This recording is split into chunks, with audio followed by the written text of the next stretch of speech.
அல்ஹம்துலில்லாஹி நஹ்மதுஹு வ நஸ்தஈனுஹு வ நஸ்தக்ஃபிருஹு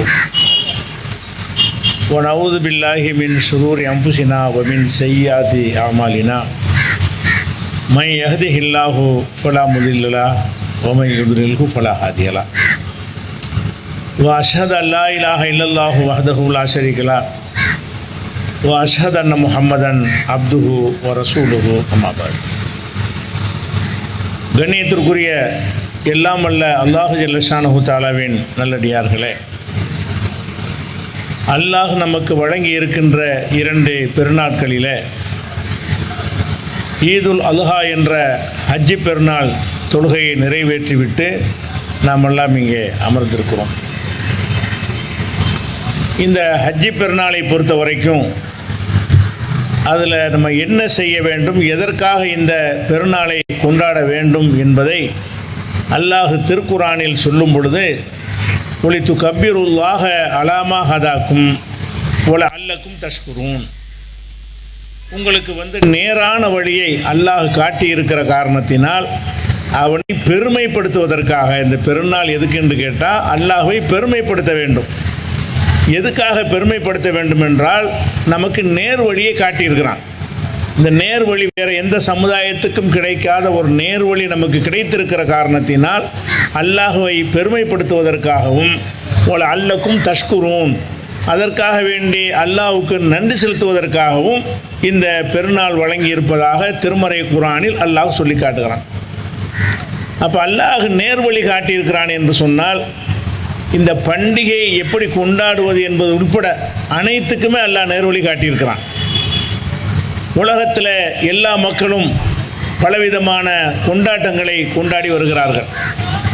ஒரு குடும்ப சம்பந்தமான கொண்டாட்டங்கள், ஒரு ஊர் சம்பந்தமான கொண்டாட்டங்கள், ஒரு மத சம்பந்தமான பண்டிகைகள் என்று பலவிதமான கொண்டாட்டங்களை மனிதர்கள் வாழ்க்கையில் கடைபிடிக்கிறார்கள்.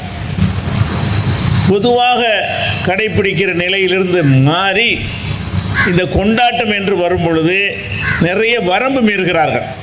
கொண்டாட்டம் என்று வந்துவிட்டது என்று சொன்னால், நான் மகிழ்ச்சியாக இருக்க வேண்டும், அல்லது நாங்கள் மகிழ்ச்சியாக இருக்க வேண்டும், அல்லது எங்கள் சமுதாயம் மகிழ்ச்சியாக இருக்க வேண்டும் என்பதற்காக வேண்டி பிறருக்கு என்னென்ன துன்பங்கள் வருகிறது, இடையூறுகள் வருகிறது என்பதை கவனிக்க மாட்டார்கள். நாங்கள் எங்கள் சந்தோஷத்தை கொண்டாடுவதற்காக வேண்டி யார் எக்கேடுப்பு கெட்டால் என்ன என்கிற மனநிலையில் தான் எல்லா கொண்டாட்டங்களும் அமைந்திருக்கிறது. எந்த ஒரு கொண்டாட்டத்தை எடுத்துக்கொண்டாலும் சரி, அதில் என்ன செய்வாங்கன்னா, தனக்கு கேடு செய்யக்கூடிய காரியங்களை செய்வார்கள், அல்லது அடுத்தவருக்கு கேடு செய்யக்கூடிய காரியங்களை செய்வார்கள். எந்த ஒரு கொண்டாட்டத்திலுமே மதுபானங்கள் பரிமாறப்படுகிறது. எந்த ஒரு கொண்டாட்டமாக இருந்தாலும் அந்த கொண்டாட்டத்தினுடைய முழு அர்த்தமே எங்கே இருக்கிறது? போதையில் இருக்கணும். அந்த போதையை அனுபவிக்கிறது தான் அந்த கொண்டாட்டத்தினுடைய அர்த்தம் என்கிற அடிப்படையில் தான் திருவிழாக்கள், பண்டிகைகள் எல்லாம் உலகத்தில் நடக்கிறது. இஸ்லாம் மார்க்கம் அதை முற்றிலுமாக தடுக்கிறது. நீங்கள் கொண்டாடுவதற்காக வேண்டி இது போன்ற உங்களுக்கு கேடு செய்கிற எந்த ஒரு காரியத்தையும் எந்த ஒரு சந்தர்ப்பத்திலும் செய்யக்கூடாது என்று காட்டித்தருக்கிற ஒரே மார்க்கம் இஸ்லாம் தான். நமக்கு கேடு செய்வது மாத்திரம் இல்லாமல் பிறருக்கு கேடு செய்வது. கொண்டாட்டம் என்று வந்துவிட்டது என்று சொன்னால் வெடிகளை வெடிப்பார்கள். அந்த வெடிகளை வெடிப்பதன் மூலமாக நமக்கும் கேடு இருக்கிறது. நம்முடைய வீடுகள், குடிசைகள் எல்லாம் எரிந்து சாம்பலாகக்கூடிய நிலைமையும் ஏற்படுகிறது. உயிர் சேதங்கள் ஏற்படுகிறது.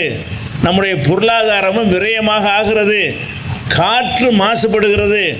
நகரமே குப்பை கூலமாக மாறிவிடுகிறது. இப்படி தெரிஞ்சிருந்தும் கூட எனக்கு சந்தோஷமாக இருக்குது.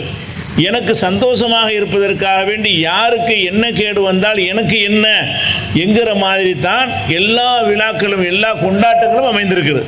அப்போ கொண்டாட்டம் என்று வந்துவிட்டது என்று சொன்னால் பிறருக்கு என்ன செய்கிறது என்பது பிரச்சனையே கிடையாது. நான் சந்தோஷமாக இருப்பதற்காக வேண்டி யாரை வேண்டாலும் கஷ்டப்படுத்துவேன், யாருக்கு வேண்டாலும் தொல்லை கொடுப்பேன், யாரும் கேள்வி கேட்கக்கூடாது. இந்த ஒரு மனநிலையில் தான் எல்லா கொண்டாட்டங்களையுமே மக்கள் கொண்டாடி கொண்டிருக்கிறார்கள். ஆனால் இஸ்லாம் மார்க்கத்துடைய பண்டிகை எப்படி இருக்கிறது? இந்த ஹஜ்ஜி பெருநாளை எடுத்துக்கொண்டாலும் சரி, நோன்பு பெருநாள் எடுத்துக்கொண்டாலும் சரி, அதில் நம்ம செய்கிற காரியம் என்னவென்று சொன்னால், அதிகாலையில் அல்லாஹ்வை பெருமைப்படுத்துகிறோம், இறைவனை வணங்குகிறோம். கடவுளை வழிபடுகிறோம். அப்போ கடவுளை இறைவனை வழிபடுதல் என்பதில் வந்து யாருக்கும் எந்த விதமான இடைஞ்சல் கிடையாது, யாருக்கு எந்த விதமான கேடும் கிடையாது.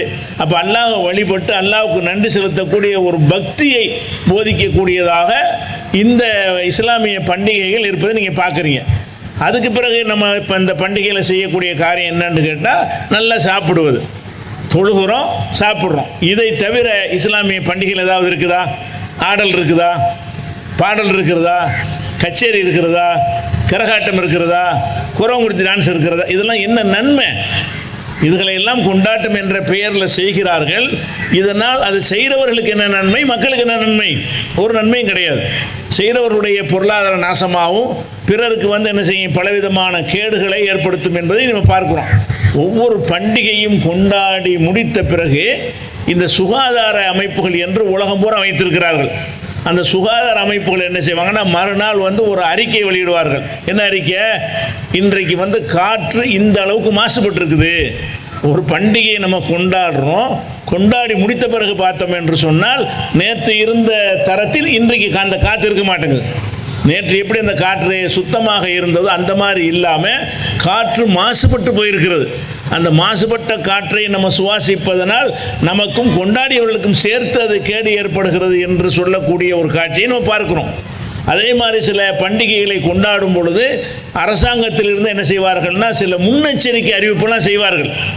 அந்த கேடு செய்யக்கூடிய காரியங்களை தடுப்பதற்கு பதிலாக சில முன்னெச்சரிக்கை நடவடிக்கையாக என்ன செய்யுங்க, நீங்கள் இந்த மாதிரி செய்யுங்க, இத்தனை மணிக்குள்ளே அந்த கொண்டாட்டத்தை வைத்துக் கொள்ளுங்கள், இந்த தரத்தில் இந்த டெசிபலில் அந்த வெடியை வெடித்துக் கொள்ளுங்கள், அக்கம் பக்கத்தில் பெரிய ஆட்களை வச்சு வெடித்துக் கொள்ளுங்கள், குடிசைக்கு பக்கத்தில் வெடிக்காதீர்கள், இதெல்லாம் சொல்லி அதை எப்படி நடத்த வேண்டும் என்று அறிவுரை சொல்கிற அளவுக்கு தான் ஒரு பண்டிகை வந்து பயங்காட்டக்கூடியதாக இருக்கிற ஒரு காட்சியை பார்க்கிறோம்.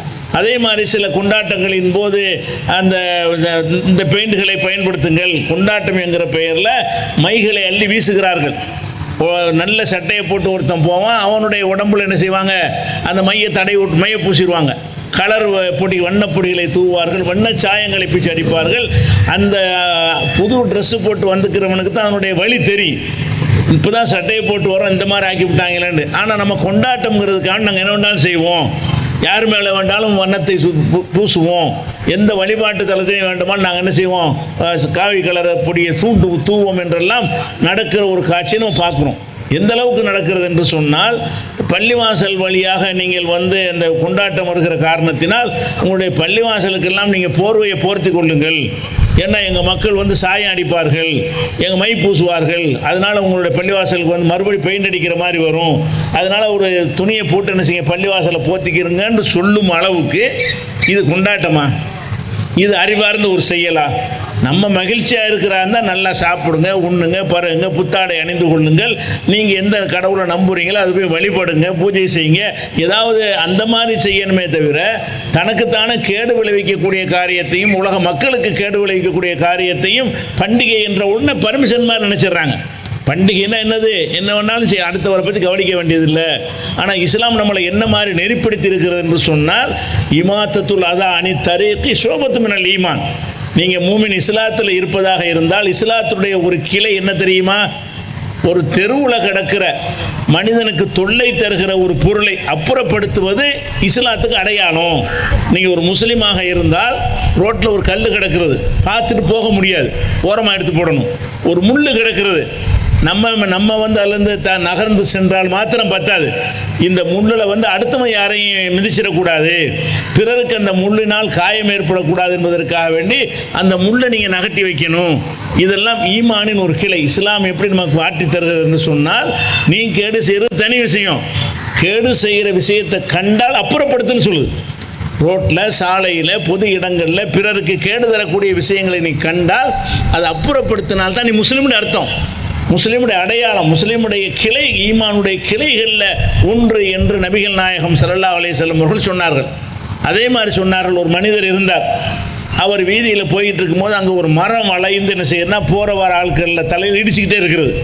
ரோட்டில் மரம் வளர்ந்துருக்கிறது, அந்த மரம் வந்து செங்குத்தாக வளராமல் கொஞ்சம் சாய்வாக வளர்ந்திருக்கிற காரணத்தினால் போகிற வர மக்கள் தலையில் அது இடிக்கிறது. இதை பார்த்து ஒரு ஆள் என்ன செஞ்சார்னு கேட்டால், அந்த மரத்தை மக்களுக்கு இடைஞ்சலாக இருக்கிற பகுதி அந்த கிளையை வெட்டி விட்றாரு.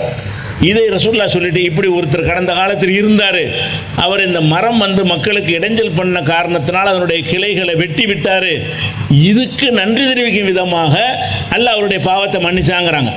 அடுத்தவனுக்கு தொல்லை தரக்கூடிய ஒன்றை அப்புறப்படுத்தின காரணத்தினால அல்லாஹ் வந்து அவருக்கு நன்றி தெரிவிக்கும் விதமாக அவருடைய பாவங்களை அல்லாஹ் மன்னித்தான் என்று நபிகள் நாயகம் ஸல்லல்லாஹு அலைஹி வஸல்லம் அவர்கள் நமக்கு வழிகாட்டுகிறார்கள்.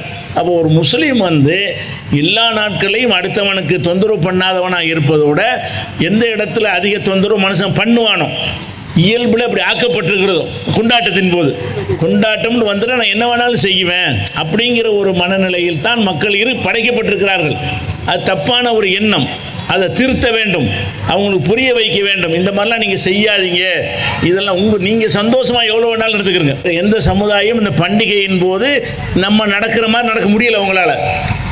நம்ம பண்டிகை என்று சொன்னால் எந்த காற்றும் நாளைக்கு மாசுபடாது. நேற்று இருந்த காற்றுடைய அந்த தன்மை என்ன, இன்னைக்கு உள்ளது என்ன தெரியாது. வீதிகள் எல்லாம் குப்பை ஆகாது. எந்த நாளில் பெருநாள் அன்னைக்குன்னு தனியாக கேடுகள் ஏற்படாது. அப்போ அந்த மாதிரி நம்ம சிந்திச்சு பார்க்கும் பொழுது நமக்கு எவ்வளோ அழகான மார்க்கத்தெல்லாம் தந்திருக்கிறான். பேசிக்கிலேயே நம்மளுக்கு அந்த எண்ணத்தை உண்டாக்கி மற்றவர்கள் செய்கிற காரியம் முற்றிலுமாக நம்ம என்ன செய்கிறோம், ஒதுங்கி இருக்கிறோம், முற்றிலுமாக ஒதுங்கி இருக்கிறோம், எந்த ஒரு பிறருக்கு தொல்லை தராமல். அப்போ அந்த ஒரு விஷயத்துக்காக வேண்டி நம்ம அல்லாஹ்வை பெருமைப்படுத்தணும். எப்படி பெருமைப்படுத்தணும்? அல்லாஹ் அழகான மார்க்கத்தை கொடுத்துருக்கிறாய், இந்த பண்டிகையை கூட வேறு யாருக்கும் கொடுக்காத முறையில் சிறந்த முறையில் கொடுத்துருக்கிறாய். இந்த பண்டிகை வெளியிலேருந்து ஒருத்தன் பார்த்தான் என்று சொன்னால் என்ன அறிவார்ந்த பண்டிகை, எவ்வளோ அற்புதமான பண்டிகை.